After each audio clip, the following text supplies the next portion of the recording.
കോഴിക്കോട് ഉള്ളിയേരി കോൺഗ്രസ് മണ്ഡലം കമ്മിറ്റിയിലെ സംഘർഷത്തിൽ നടപടിയുമായി DCC block committee president T ഹരിദാസിനെ സ്ഥാനത്ത് നിന്ന് മാറ്റി. വിശദാംശങ്ങളുമായി AK ലതീഷ് കോഴിക്കോട് നിന്ന് ചേരുന്നുണ്ട്. ലതീഷ്, കഴിഞ്ഞ ദിവസമായിരുന്നു ഇത്തരത്തിൽ വലിയൊരു സംഘർഷാവസ്ഥയിലേക്ക് ഈ സംഭവങ്ങളൊക്കെ മാറിയിരുന്നു. ഉമ്മൻചാണ്ടി പാലിയേറ്റീവ് കെയർ സമാന പദ്ധതിയുമായി ബന്ധപ്പെട്ട തർക്കമാണ് സംഘർഷത്തിൽ കലാശിച്ചത്. അതിൽ ഇപ്പോൾ DCC നടപടിയുമായി മുന്നോട്ട് വരികയാണ്.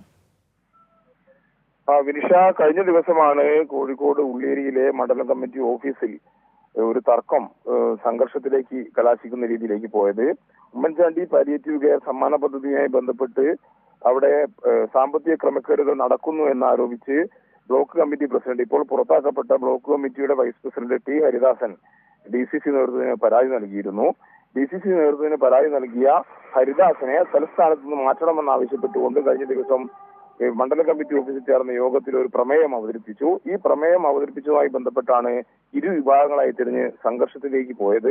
ഈ സംഘർഷത്തെ തുടർന്ന് ഇന്നലെ വൈകിട്ട് തന്നെ ചില പ്രശ്നങ്ങൾ അവിടെ ഇതുമായി ബന്ധപ്പെട്ട് ഉണ്ടായിരുന്നു.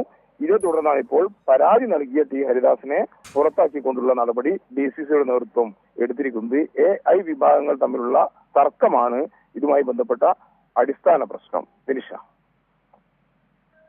ശരി, കോഴിക്കോട് ഉള്ളിയേരി കോൺഗ്രസ് മണ്ഡലം കമ്മിറ്റിയിലെ സംഘർഷത്തിൽ DCC നടപടിയെടുത്തിരിക്കുകയാണ്. Block committee vice president T ഹരിദാസിനെ സ്ഥാനത്ത് നിന്ന് മാറ്റി. കഴിഞ്ഞ ദിവസമാണ് ഉമ്മൻചാണ്ടി പാലിയേറ്റീവ് കെയർ സമാന പദ്ധതിയുമായി ബന്ധപ്പെട്ട തർക്കം സംഘർഷത്തിൽ കലാശിച്ചത്.